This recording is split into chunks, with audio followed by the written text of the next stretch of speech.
ug mao ni siya ang iyahang sulod makalulas makamamshi. Kani siya clear.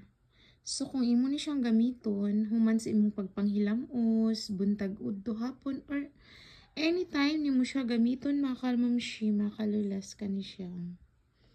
Mo gamit ka ani, pero ako is ano lang 2 times a day, morning and night kani siya. Yeah. Imo siya i-massage sa imong face. Makaglow sad siya mga kamamshi kani siya. Makaglow pud siya. So ako kay wala man ko ani makapalit kay dili man kay ko maka-afford og mga pagulapan no. So ang akong manghod may nagpalit ani di ay. Gipalit niya is buy 1 take 2 na siya.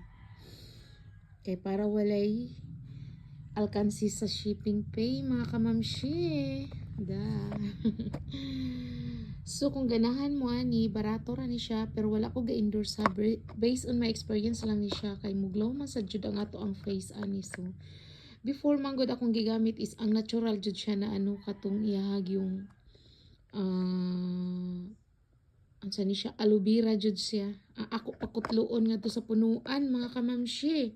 Kutloon pa nako nga to sa punuan ang aloe vera then ako dayon ibutang sa ref unya every morning ako ibutang sa akong face morning and night. So kani karon di na ako magkapoy-kapoy og pamuksi kani ana. Oh sus da. Thank you sa naghatag.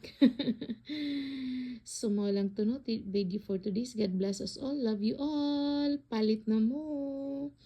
Is ano lang di ani siya 300 duha ka buok mga kalulas mga kamamshi. Babus.